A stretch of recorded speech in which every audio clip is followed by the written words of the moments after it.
Chanel, there are mixed signals, none of them all that good. The shutdown entered its seventh. I will say it's a testament to the deep unpopularity of the Trump administration that even though the number one leader of the Democratic Party that is like counter messaging during this shutdown is Hakeem Jeffries.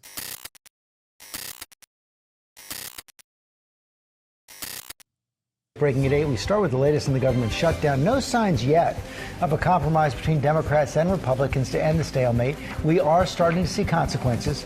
Chief White House correspondent Mary Bruce is here with that story. Good morning, Mary. Hey, George, good morning. Well, 1 week into this shutdown, millions of federal workers hanging in the balance, and we are no closer to a deal to reopen the government. In fact, the parties aren't even negotiating. The president yesterday, though, said he's willing to work with Democrats on health care, the issue at the heart of all of this, suggesting talks were underway, but Democratic leaders were quick to point out that's not true, that negotiations aren't actually happening. Trump then walking that back, saying he's willing to work with Democrats only after they reopen the government. Democrats are standing firm, refusing to fund the government unless Republicans agree to repeal Medicaid cuts and extend those health care subsidies to prevent insurance premiums from rising for millions of Americans. But Republicans aren't budging. They're accusing Democrats of holding the government hostage. Now, a fifth vote failed last night. The House isn't even in session, even though lawmakers are still collecting their paychecks when federal employees aren't. The Senate is expected to vote again today, but there's no indication that the outcome will be any different. Instead, this shutdown now stretching into a second week, guys. Yeah, it looks like no end in sight. Thank you so much for that. Mr. President, have you identified programs to eliminate under this shutdown? Oh, sure. Which ones? We have a lot. I'm not going to tell you, but we'll be announcing it pretty soon. But we have a lot of things that we're going to eliminate and permanently eliminate. You know, one of the things that we have is some advantage, you could say.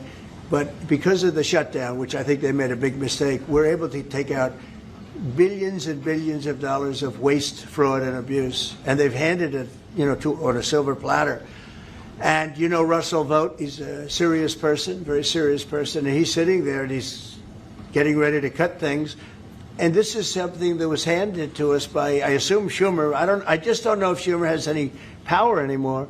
I look at your leadership, I don't know who to speak to. I'll tell you what, I'm getting calls from Democrats wanting to meet. I never even heard their names before, and they're claiming to be leaders. Never even heard these Democrats. They're coming out of nowhere. Nobody's even heard these Democrat names before. These are new types of Democrats. It's good that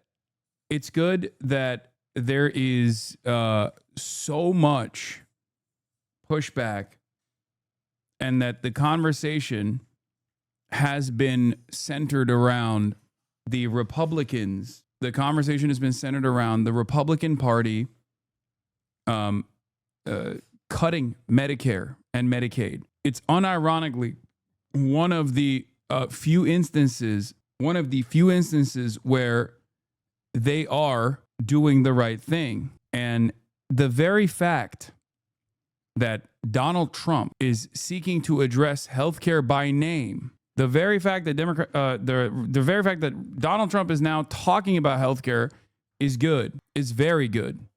It means that it's working. The Democrats have no leader. They remind me of Somalia, okay? And I met the president of Somalia. I told him about the problem he's got. I said, you have somebody from Somalia who's telling us how to run our country. She's from Somalia. He said, would you like to take her back? He said, no, I don't want her. Remember, 16 years ago, we were talking about Van Jones calling Republicans assholes. Okay? 16 years ago, people were talking about Republicans getting called assholes. Now the president is just straight up being like, I asked the leader of Somalia to take Ilhan Omar back. And he said, hell no. It's insane. Okay, you know who I'm talking about? Say it again, please. How many permanent jobs are you talking about to be eliminated? Well, I can tell you, I'll be able to tell you that in 4 or 5 days if this keeps going on. If this keeps going on, it'll be substantial. And a lot of those jobs will never come back.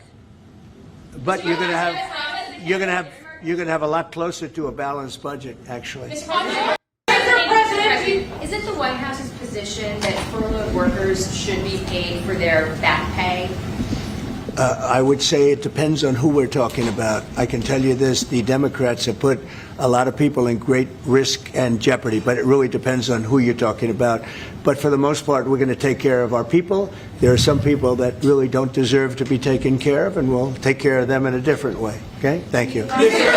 Workers may not get back pay. What is your reaction to that guidance? And is it your expectation that some type of language to ensure back pay will be included in any final CR or bill once this shutdown is resolved? Donald Trump and his administration have been torturing federal employees since the very beginning of his presidency, engaging in mass firings, harassing them, brutalizing them, laying people off without justification, and violating the law. So let me be clear to those hardworking federal employees who are now being victimized by this Trump Republican shutdown. We continue to stand with you, and will stand with you as we've done from the very beginning of this presidency. And the law is clear. Every single furloughed federal employee is entitled to back pay. Period. Full stop. The law is clear, and we will make sure that that law is followed. Let's turn to Capitol Hill, where this morning there are few signs the shutdown will end anytime soon. NBC's Ryan Nobles joins us now. Ryan, good morning. Are lawmakers making any progress? Chanel, there are mixed signals, none of them all that good. The shutdown entered its seventh. I will say it's a testament to the deep unpopularity of the Trump administration that even though the number one leader of the Democratic Party that is like counter messaging during this shutdown is Hakeem Jeffries, people are still upset at the Trump administration. That's good. In spite of his overall lack of charisma, his Rizlessness, people are still mad at the Trump admin, and part of that is directly attributed to Donald Trump and the ways in which he has communicated throughout the shutdown. He has failed on every issue. Motherfucker said, Kai, open your fridge again. God damn it. Donald Trump coming out and being like, oh, you should fear the Reaper, right? Talking about how he's going to fire people. Like all of this has played a role and made people more frustrated with the administration because they're not taking it seriously at all. Day to day after lawmakers failed to pass legislation to keep the government funded, the issue continues to be the same. Democrats are demanding to extend health care subsidies right now, while Republicans want to end the shutdown first and then negotiate. But for the first time, President Trump signaled yesterday that he is willing to negotiate on health care. Take a listen. We have a negotiation going on right that could lead to very good things. What kind of And I'm talking about good things with regard to health care. The president, though, later followed up on social media demanding that Democrats vote to reopen the government first before any of these negotiations. Democratic leaders Chuck Schumer and Hakeem Jeffries denied that there have been any talks, but they certainly welcomed the prospect. It comes amid a new crack in the GOP, with MAGA firebrand Marjorie Taylor Greene calling for action on rising health insurance premiums and criticizing her own leadership for not having a plan to address that. Chanel. And Ryan, we're already seeing the effects on air travel, but where else might we start seeing the impact from the shutdown? Yeah, it's really going to start to be felt this week, because if a deal isn't reached, some federal workers will miss at least part of their first paycheck on Friday. Then food assistance for 6 million low-income families is also set to dry up soon. All that while the White House is threatening layoffs if the shutdown continues. So each day that goes by without a deal, the stakes and the pressure only get higher. And adding to all of that, some 750,000 workers who are on furlough right now usually end up receiving back pay. That's according to the law. But there's a new draft memo that's been issued by the White House, confirmed by NBC News, first obtained by Axios, that the administration believes that they're not guaranteed that money. The Trump administration is still negotiating. Is Marjorie Taylor Greene going to become a mouse or something? No, dude. No. She's just like, she is just a good room reader. That's all this is. She understands that while she is a psychopath in general, She is carving out like a populist right-wing position for herself. This is not like a genuine change of heart, okay? This is not a genuine change of heart at all. It's not. And this may be just being used as a negotiation tactic. Like, yeah, she voted for the bill, dude. She voted for the bill to cut $800 billion. Wait, didn't she also work at TYT?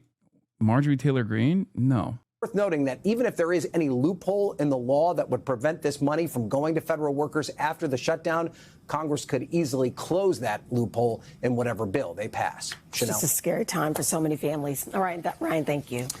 Hey, thanks for watching. And don't forget, you can catch the Today Show every morning on NBC or take She's Today on TYT when you're on the go. Because TYT interviews her. That's it. She's not actually. We're going to begin, though, with a growing impact. Also, ATC has been suffering from the government shutdown. Nashville Air Traffic Control was shut down for 5 hours tonight. The air traffic control near Burbank also shut down. This is going to happen all around the world, all around the country, and it will be incredibly disruptive for air travel. Hopefully, nothing horrible happens. The government shutdown now on air travelers across this country. Nearly 6,000 flights were delayed yesterday, some due to staffing issues with workers who are not getting paid. Last night, one airport near Los Angeles went several hours without air traffic controllers in the tower.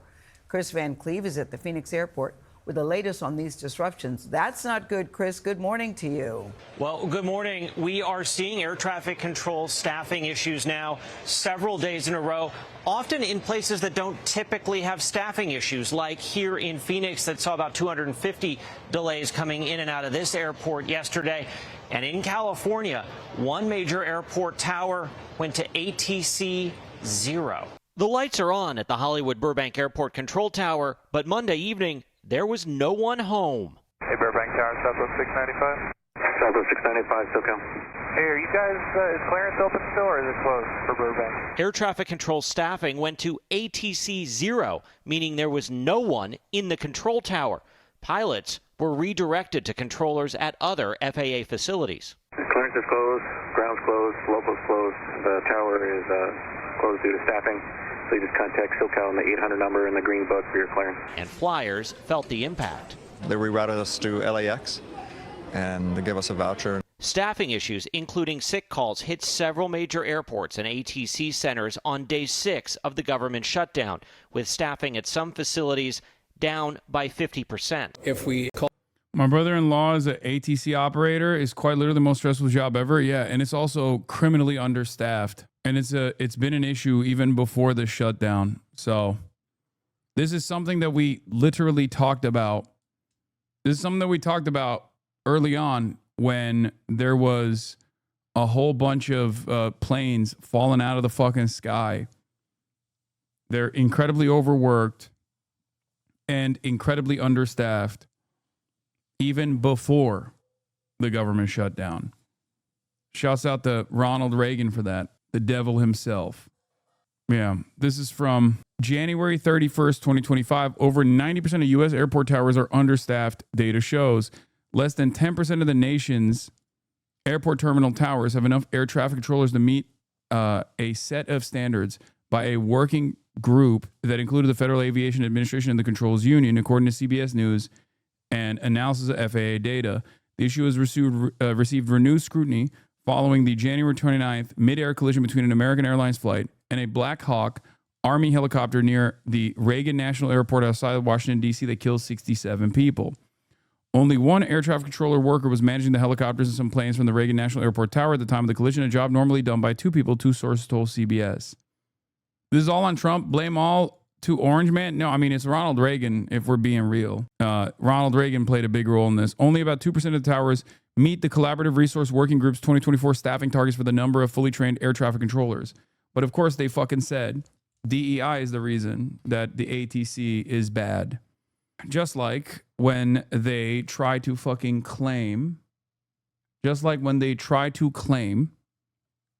they're not trying to cut healthcare funds, they're actually simply cutting healthcare to undocumented migrants. It's not that the ATC is understaffed significantly. It's the DEI. He's fucking dead, man. How is it his fault?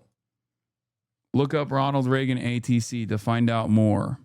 Here, you know what? Let's hear him in his own words. President Ronald Reagan speaks about the air traffic controller strike. He states very clearly that if the striking union do not report to work in 48 hours, they'll be fired from their jobs. The president then takes questions along with Attorney General William French Smith and the Secretary of Transportation, Andrew Lewis, Jr. This morning at 7 a.m., the union representing those who man America's air traffic control facilities called a strike. This was the culmination of 7 months of negotiations between the Federal Aviation Administration and the union. At one point in these negotiations, agreement was reached and signed by both sides, granting a $40 million increase in salaries and benefits. This is twice what other government employees can expect. It was granted in recognition of the difficulties inherent in the work these people perform. Now, however, the union demands are 17 times what had been agreed to, $681 million. This would impose a tax burden on their fellow citizens which is unacceptable. I would like to thank the supervisors and controllers who are on the job today helping to get the nation's air system operating safely. In the New York area, for example, 4 supervisors were scheduled to report for work and 17 additionally volunteered. At National Airport, a traffic controller told a news person he had resigned from the union and reported to work because, quote, how can I ask my kids to obey the law if I don't, end quote. This is a great tribute to America. Let me make one thing plain. I respect the right of workers in the private sector to strike. Indeed, as president of my own union, I led the first strike ever called by that union. I guess I'm maybe the first one to ever hold this office who is a lifetime member of an AFL-CIO union. But we cannot compare labor management relations in the private sector with government. Government cannot close down the assembly line. It has to provide without interruption the protective services which are government's reason for being. It was in recognition of this that the Congress passed a law forbidding strikes by government employees against the public safety. Let me read the solemn oath taken by each of these employees in the sworn affidavit when they accepted their jobs. I am not participating in any strike against the government of the United States or any agency thereof, and I will not so participate while an employee of the government of the United States or any agency thereof. It is for this reason that I must tell those who fail to report for duty this morning they are in violation of the law, and if they do not report for work within 48 hours, they have forfeited their jobs and will be terminated. No. Devastating union buster. This is why I say Ronald Reagan can be attributed to every single problem that you can point to, in American history, you can abso-fucking-lutely point back to Ronald Reagan. We will reduce the flow consistent with a rate that's safe. Transportation Secretary Sean Duffy visited controllers at Newark Airport Monday, warning the shutdown would add more stress to their lives. Now what they think about as they're controlling our airspace is, do I have to take a second job and drive Uber when I'm already exhausted from doing a job that's already stressful, to think about how I can make extra money because the government may not provide me a paycheck? Back in Burbank, some travelers who face delays empathized with the controllers. That's the way they have to protest, right? They have no other way to show that it's hurting not just them, but us. The Air Traffic Controllers Union tried to downplay the staffing issue, saying in a statement, it is normal for a few air traffic controllers to call in sick on any given day, and this is the latest example of how fragile our aviation system is in the midst of a national shortage. What we're seeing is not normal based on the number of staffing triggers or shortages we're seeing pop up. Something to note, during the last long shutdown, we did see air traffic control staffing issues, but that was about a month into the shutdown. In this case, the controllers are yet to miss a paycheck. Yeah, you described it as fragile, and you're absolutely right, Chris. Thank you. Overnight, at least one U.S. airport had no air traffic controllers on duty as staff began calling out sick amid the government shutdown. Burbank Airport's tower was unmanned Monday evening, with a team in San Diego taking over operations. Clearance is closed, ground's closed, local's closed. The tower is closed due to staffing. California Governor Gavin Newsom writing, "Thanks at Real Donald Trump, Burbank Airport has 0 air traffic controllers from 4:15 to 10 p.m. today because of your government shutdown. Air traffic controllers are required to work through the shutdown, but will only be paid retroactively once it ends." What they think about as they're controlling our airspace is, how am I going to pay my mortgage? How do I make my car payment? The staffing shortages triggering delays at major airports across the country, including Newark, Denver, and Phoenix. Smaller airports could also be affected. The Transportation Department says funds for the program that allows air carriers to service rural areas will expire next week. Prior to the shutdown, the FAA had already been facing staffing shortages. The Air Traffic Controllers Union saying it will continue partnering with the Department of Transportation to supercharge controller hiring and ensure America's aviation system remains the safest and most efficient in the world. President Trump is now calling on Democrats to reopen the government, writing on Truth Social, "I am happy to work with the Democrats on their failed health care policies or anything else, but first they must allow our government to reopen." Earlier, he implied negotiations are already underway. We have a negotiation going on right now with the Democrats that could lead to very good things. But Democratic Senate Leader Chuck Schumer denying any talks are happening, saying it's up to the president to end the shutdown. He's in charge. His party holds majorities across the government. So Americans naturally and correctly believe the burden is on him to fix this mess. Yesterday, the Senate failed for a 5th time to pass spending measures that would reopen the government. President Trump warned another failed vote would trigger mass layoffs of federal workers. More attacks on Jasmine Crockett, claiming that she's a low IQ individual. Classic. It's just so, oh my God, it's so fucked. Oh, fucking Christ. Everything is so ass. I'm so fucking tired. Jesus Christ. Are you concerned about the delays at airports, and how do you see the shutdown lately? Oh, sure. I mean, they're all Democrat delays. There are delays at the airport. That's standard. And again, this is something that every day we put forth a bill. It's just a continuation. It's a very simple thing to sign and very simple to do. And I really think that these are people that I think they have nothing to lose. They have a party that's out of control. They have no leader. How was the Nobody airport knows backed up for you? It wasn't. But it was probably like the weird time that I entered the airport in the morning. It's Monday morning. I don't know. But the delays are happening on the departure side, perhaps on the arrival side as well. But remember, it's the TSA that are the federal government employees that are actually getting furloughed or they're either getting furloughed or they're getting they're calling out for they're calling out sick, and they will eventually get cuts if they don't get paid. But that's on the departure side. On the entry side, it's Customs and Border Patrol, which has also experienced some setbacks, but that's not due to the government shutdown. Now, obviously, Customs and Border Patrol is still considered emergency. They're emergency workers, so they don't actually receive any sort of like furlough. But the reason why there are delays, they're essential employees.